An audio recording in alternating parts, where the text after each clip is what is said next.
In March of 1947, contractors renovating a collapsed farmhouse in the remote hills of eastern Kentucky made a discovery that would haunt the local sheriff's department for decades.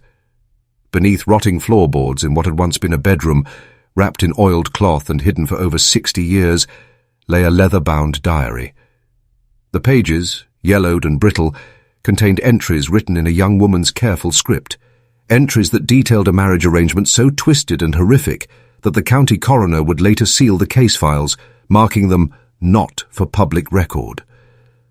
The diary belonged to 16-year-old Mercy Holbrook, and her final entry, dated October 13, 1886, contained just 4 words: "He comes for me tonight." Before we delve into this forbidden record, subscribe and tell us in the comments which forgotten corner of America you're watching from. Your engagement helps preserve these buried truths. The Holbrook name appears in the earliest Kentucky land grants, dating back to 1798, when Ezekiel Holbrook claimed nearly 2,000 acres of mountainous terrain in what would become Breathitt County. Unlike most frontier families who sought fertile bottomland, the Holbrooks seemed drawn to the most isolated peaks and hollows, places where the morning mist clung to the ridges like shrouds, and where neighbors might live 20 miles apart. By the 1880s, the family had grown into a sprawling clan spread across 3 interconnected homesteads, each perched on its own remote ridge. But according to the census records discovered alongside Mercy's diary, the Holbrook family tree had begun to twist in unnatural ways. Names repeated with disturbing frequency.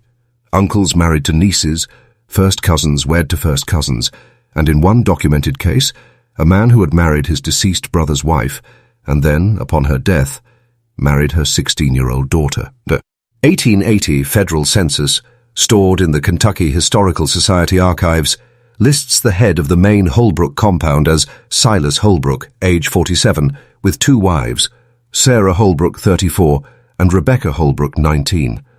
What the census doesn't reveal, but what Mercy's diary would later document in devastating detail, is that Rebecca was Sarah's younger sister, and both women were Silas's first cousins. Church records from the Breathitt County Clerk's office paint an even more disturbing picture. Between 1865 and 1885, 12 marriages were recorded between various Holbrook family members, but none of these unions were performed by licensed ministers. Instead, they were officiated by Silas himself, who claimed authority as the family patriarch under what he called the old ways, customs that predated both state law and Christian doctrine. But it was in Mercy's diary that the full horror of the Holbrook family's isolation would come to light. Her first entry, written in the careful script of a well-educated young woman, was dated January 1st, 1886. "Papa says I am to be married come spring. I told him I'm only 16 and have not yet met a suitable young man, but he laughed and said the young man has been chosen already, and that I have known him all my life. When I asked who it might be, his face grew dark, and he said it was not my place to question the arrangements made by my elders. Mamma will not speak of it at all, but I have seen her crying when she thinks no one is watching." As winter gave way to spring in 1886, Mercy's diary entries became increasingly desperate. On March the 15th, she wrote of overhearing a conversation between her father and Uncle Silas that would reveal the true nature of her arranged marriage. "I was gathering eggs in the henhouse when Papa and Uncle Silas came to walk the fence line nearby. I stayed very still and listened as they discussed my future. Uncle Silas said the bloodline must be kept pure, that too many families in these hills have been weakened by mixing with outsiders. Papa agreed, saying that our family has always kept to the old ways, and that I would do my duty just as Mama had done hers, and her mother before her. Then Uncle Silas said something that made my blood run cold. He said my husband had already been chosen from within the family, someone who would ensure that the Holbrook line remained strong and untainted. When Papa asked about the young man's willingness, Uncle Silas laughed and said it didn't matter. The arrangement had been made when I was still in swaddling clothes, sealed with a handshake and a promise that could not be broken. The identity of Mercy's intended husband remained a mystery until her entry dated April the 2nd, 1886. That morning, she had been summoned to Uncle Silas's house for what her father called a formal introduction to her future. I walked up the ridge path to Uncle Silas's homestead with my heart pounding like a drum in my chest. The house seemed different today, somehow larger and more imposing than I remembered from childhood visits. Uncle Silas met me at the door, dressed in his Sunday clothes despite it being a Wednesday morning. He led me to the parlour, where a fire crackled in the hearth, and there, sitting in the wooden chair that had belonged to my grandfather, was my intended husband. It was my own brother, Thomas. Thomas, who is 23 years old and has never married because, as I now understand, he was always meant for me. Thomas, who taught me to read and write, who carved wooden toys for me when I was small, who has lived in this house with Uncle Silas for the past 5 years, preparing for this day. When I saw him sitting there, dressed in his best clothes, and staring at me with eyes that held no recognition of the horror of what was being proposed, I knew that I was looking at a man whose mind had been twisted by years of Uncle Silas's teachings. In the weeks that followed, Mercy's diary entries revealed the extent of Uncle Silas's influence over the Holbrook family. What emerged was not merely a case of isolated mountain customs, but a deliberate and systematic program designed to create what Silas called pure Holbrook stock. According to Mercy's increasingly frantic writings, Uncle Silas had developed an elaborate theory about bloodlines that combined bastardized biblical teachings with his own twisted interpretation of selective breeding.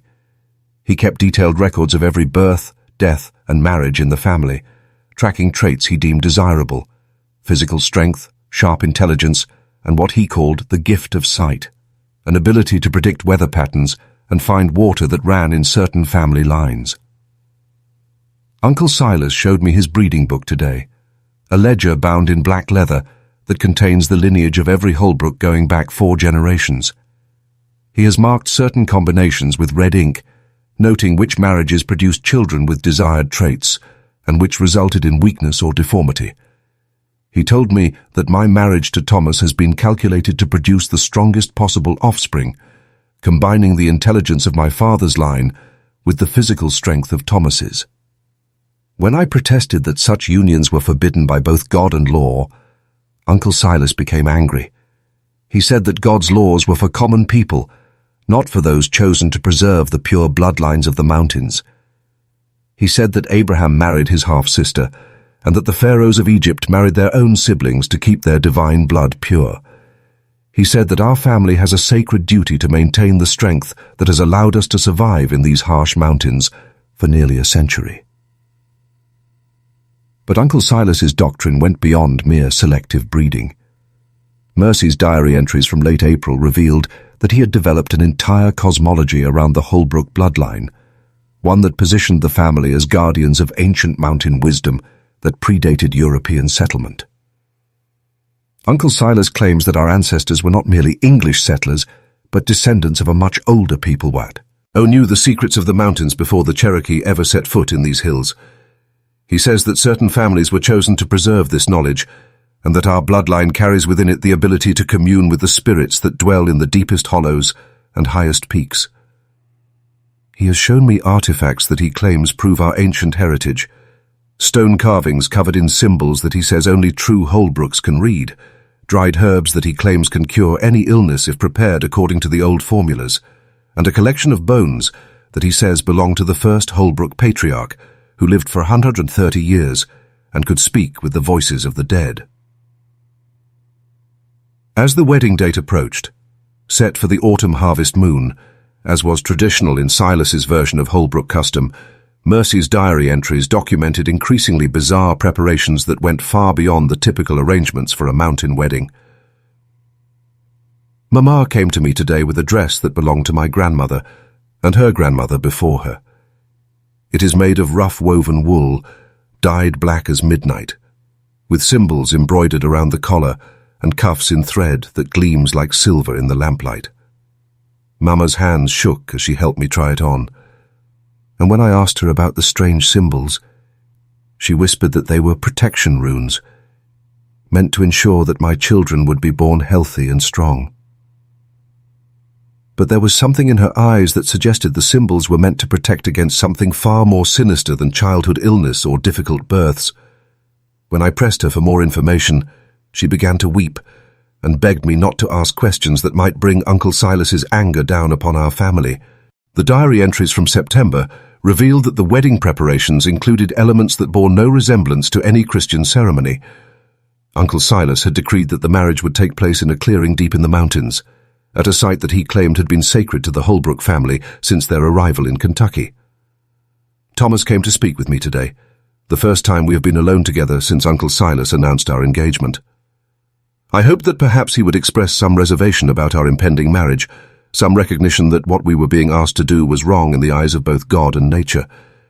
Instead, he spoke of his excitement about our union and his eagerness to begin what he called our sacred work. When I asked him what he meant by sacred work, his eyes took on the same fervent gleam that I have seen in Uncle Silas's gaze.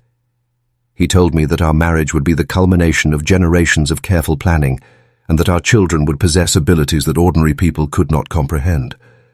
He said that Uncle Silas had been preparing him for this role his entire life, teaching him the old ways and the ancient knowledge that would allow him to guide our family into a new era of power and prosperity. But it was Thomas's description of the wedding ceremony itself that filled Mercy with the deepest dread. Thomas explained that our marriage would not be a simple exchange of vows before God and witnesses. Instead, Uncle Silas would conduct a ritual that would bind us not only to each other, but to the spirits of all the Holbrook ancestors who had come before us. Thomas said that during the ceremony we would drink from a cup made from the skull of the first Holbrook patriarch, and that this communion would awaken dormant powers in our bloodline. He spoke of other elements of the ritual, symbols carved into the trees around the clearing, a fire that would burn for 3 days and 3 nights, and sacrifices that would ensure the blessing of the mountain spirits. When I asked what manner of sacrifices, Thomas's expression became evasive, and he said only that Uncle Silas would provide everything necessary to ensure the success of our union. By early October, Mercy had resolved to flee rather than submit to the horrific marriage that her family had arranged. Her diary entries from this period reveal a young woman driven to desperate measures by the increasing strangeness of her family's behavior and the approaching date of her wedding. I have been gathering supplies in secret, dried food, a warm cloak, and the small amount of money that I have saved from selling eggs in town. My plan is to leave during the new moon, when the darkness will provide cover for my escape. I will make my way to the county seat and seek help from the sheriff, or perhaps find passage to Louisville where I might disappear among the city crowds. But I am afraid that my preparations have not gone unnoticed. Yesterday I caught Thomas watching me from the edge of the woods, and when I waved to him, he did not return my greeting but simply melted back into the shadows like a ghost. This morning, Mama warned me that Uncle Silas has been asking questions about my activities, and she begged me to be careful not to anger him with any foolish behavior.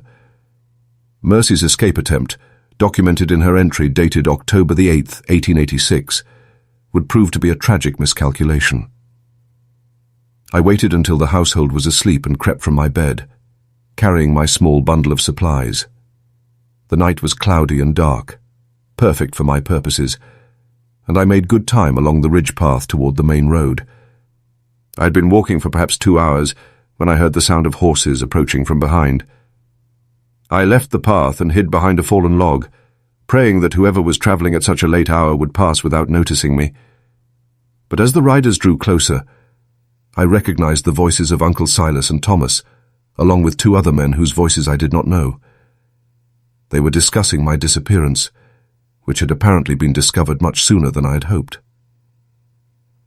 Uncle Silas was saying that my flight was exactly what he had expected, that young women often became frightened before fulfilling their sacred duties, but that such fears must not be allowed to interfere with the greater purpose. He said that I would be found and brought back, and that my wedding would proceed as planned, even if I had to be carried to the altar unconscious. The manhunt that followed lasted 3 days, during which Mercy managed to evade capture by hiding in caves and abandoned cabins scattered throughout the mountains. But her pursuers knew the terrain far better than she did, and their familiarity with the old hunting trails and hidden paths, eventually proved her undoing. They found me on the 3rd day, huddled in a root cellar beneath a burned-out cabin that I had hoped would provide temporary shelter. I heard their voices calling to each other as they surrounded the ruins, and I knew that my brief taste of freedom was at an end. When Uncle Silas descended into the cellar, his face was calm, but his eyes held a fury that made me afraid for my life. He did not speak to me during the long walk back to the family compound, but I could feel his anger radiating from him like heat from a forge.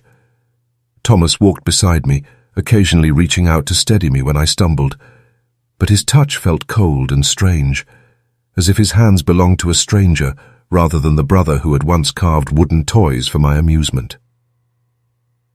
The diary entries following Mercy's recapture reveal a young woman who had abandoned all hope of escape and resigned herself to a fate that she viewed as worse than death. Uncle Silas had implemented additional security measures to ensure that she would not attempt another flight, but more disturbing were the psychological pressures that he brought to bear in the days leading up to the wedding. Uncle Silas has assigned Thomas to watch me at all times, a duty that my brother performs with the dedication of a prison guard. He sits outside my bedroom door each night and accompanies me whenever I leave the house, even for the most basic necessities. But worse than his constant presence is the way he looks at me now. Not as a sister, but as something he owns, something that belongs to him by right of Uncle Silas's decree. During the day, Uncle Silas subjects me to long lectures about my duties as a Holbrook wife, describing in graphic detail the children that I am expected to bear and the specific traits that each pregnancy should be designed to enhance.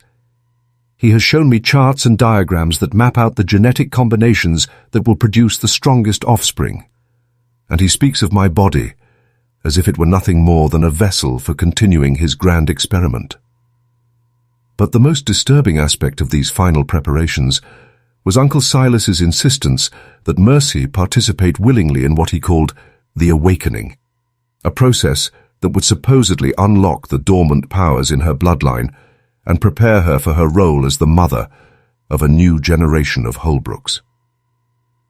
Uncle Silas has been giving me a tea made from herbs that he gathers in the deepest parts of the forest, plants that grow only in places where no sunlight ever penetrates.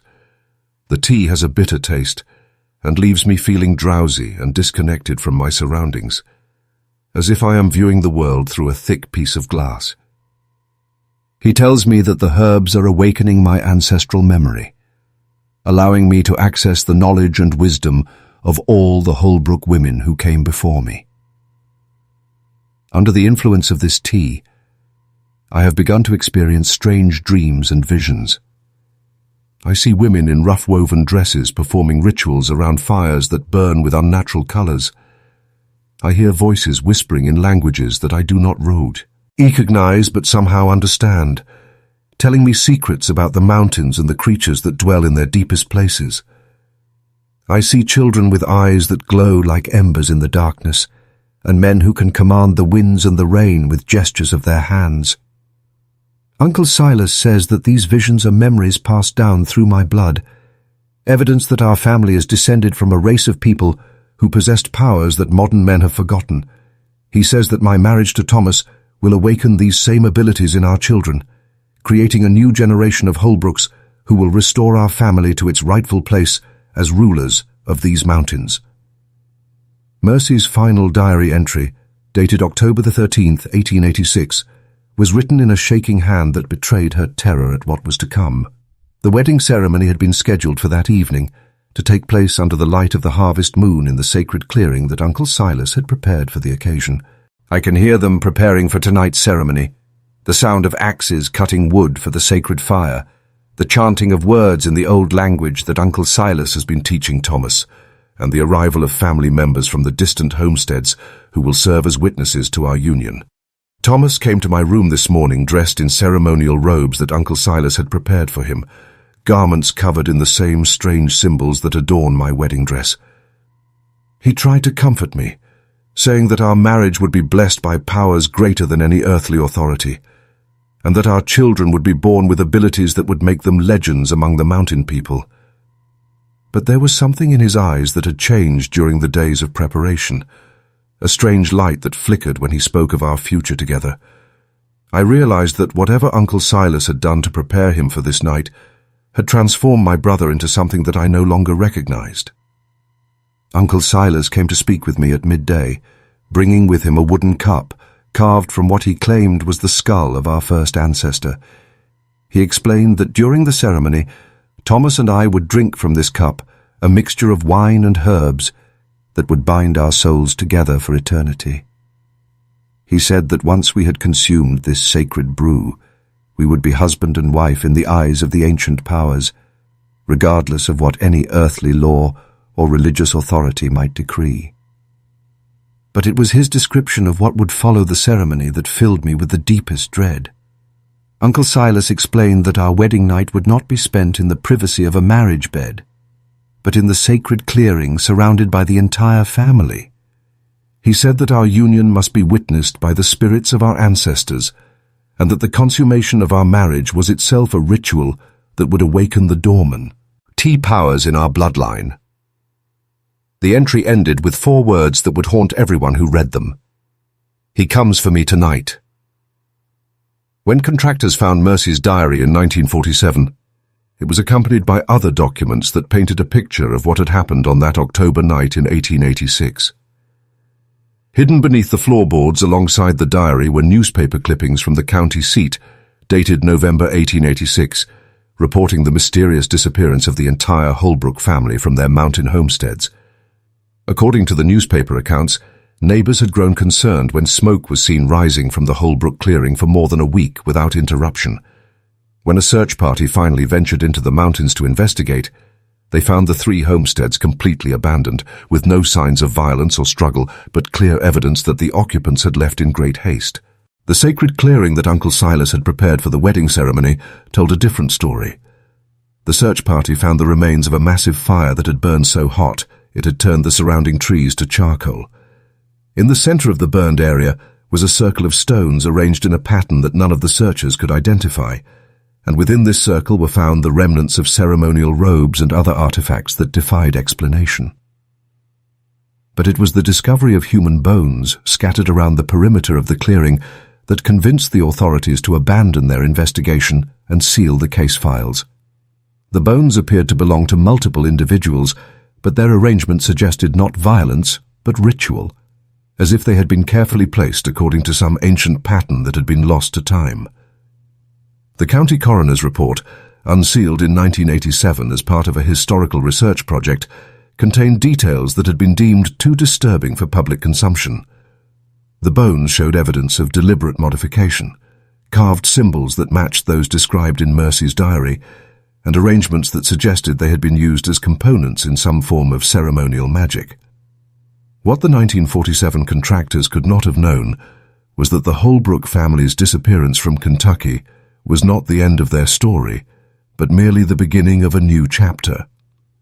Research conducted by genealogists in the 1980s revealed that members of the Holbrook clan had reappeared in remote areas of Arkansas, Tennessee, and West Virginia throughout the late 19th and early 20th centuries, always in isolated mountain communities where their practices could continue without outside interference. Census records from these scattered settlements show the same patterns that had characterized the Kentucky homesteads: multiple wives, marriages between close relatives, and family trees that twisted back upon themselves in impossible configurations. But more disturbing was the evidence that Uncle Silas's selective breeding program had achieved at least some of its intended goals. Medical records from rural hospitals and county health departments documented an unusually high incidence of what doctors described as genetic anomalies among children born to families with Holbrook connections. These anomalies were not the deformities that might be expected from inbreeding, but rather enhancements. Children with exceptional physical strength, unusual intelligence, and sensory abilities that far exceeded normal human ranges. A 1923 report from a doctor in rural Arkansas described examining a 10-year-old boy from a family that claimed Holbrook ancestry. The child could see clearly in complete darkness, had hearing so acute that he could detect conversations taking place more than a mile away, and demonstrated an uncanny ability to predict weather patterns with perfect accuracy up to 2 weeks in advance. Similar reports surfaced from other regions where Holbrook descendants had settled. In Tennessee, a local newspaper reported on a family of mountain mystics who could locate underground water sources with supernatural accuracy. In West Virginia, mining company records documented workers with Holbrook surnames who seemed immune to the black lung disease that afflicted their colleagues and who could navigate the deepest mine shafts without artificial lighting. The trail of the Holbrook bloodline extends into the modern era, though it becomes increasingly difficult to follow as family members learn to hide their unusual abilities and blend into mainstream society. FBI files released under the Freedom of Information Act reveal that the Bureau maintained surveillance on several individuals with Holbrook connections during the 1950s and 1960s, part of a broader investigation into what internal documents described as persons of interest with anomalous capabilities. These files, heavily redacted, suggest that government researchers were aware of the genetic experiments that had been conducted in isolated mountain communities and were concerned about the potential national security implications of allowing such bloodlines to propagate unchecked.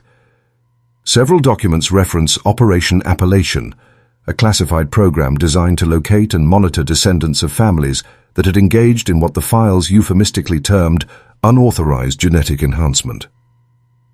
But perhaps the most disturbing evidence of the Holbrook legacy's continuation comes from modern genetic genealogy databases, where researchers have identified DNA patterns that correspond to the selective breeding programs described in Mercy's diary. These patterns appear in scattered populations across rural America, always in communities that maintain strong traditions of isolation and self-sufficiency. End 2018. A team of researchers from the University of Kentucky published a paper documenting what they called anomalous genetic clustering in certain Appalachian populations. The study, which was quickly removed from public databases following pressure from unnamed federal agencies, suggested that some mountain communities had maintained genetic isolation for more than a century, producing bloodlines with characteristics that defied conventional understanding of human genetics. The researchers noted particularly high frequencies of genes associated with enhanced night vision, accelerated healing, and resistance to environmental toxins. Most disturbing was their discovery of entirely novel genetic sequences that appeared to be the result of deliberate manipulation rather than natural evolution. Mercy Holbrook's diary disappeared from public record in 1987, just 40 years after its discovery. According to official sources, the document was transferred to a private archive for preservation, but attempts to locate this archive have proven unsuccessful. The contractors who found the diary have all since passed away, and their families claim no knowledge of photographs or copies that might have been made. The Kentucky farmhouse where the diary was discovered was destroyed by fire in 1989, an incident that local authorities attributed to faulty electrical wiring, despite the fact that the property had been abandoned for more than a decade. The sacred clearing described in Mercy's entries has never been located, though hikers in the area report finding arrangements of stones and charred earth in remote hollows that match her descriptions. But in the deepest corners of Appalachian folklore, stories persist of families who carry the old blood, descendants of mountain clans who made bargains with powers that predate human civilization. These stories speak of children born with eyes that glow in moonlight, of women who can call down storms with their voices, and of men who can walk through the deepest wilderness as if following invisible roads. The Holbrook name has vanished from public records, but the bloodline they created through generations of careful breeding continues to flow through the veins of scattered individuals who carry within them the genetic legacy of Uncle Silas's grand experiment. In remote mountain communities, where outsiders are still viewed with suspicion and ancient customs die hard, the old ways persist, hidden beneath a veneer of modern respectability, but as powerful and dangerous as they were on that October night in 1886, when a young woman named Mercy Holbrook wrote her final diary entry and resigned herself to a fate worse than death. The silence of the hills keeps many secrets, but perhaps none so terrible as the knowledge that some bloodlines carry within them the seeds of their own transformation, and that in the hidden valleys of America's mountains, evolution itself bends to the will of those who understand its deepest mysteries.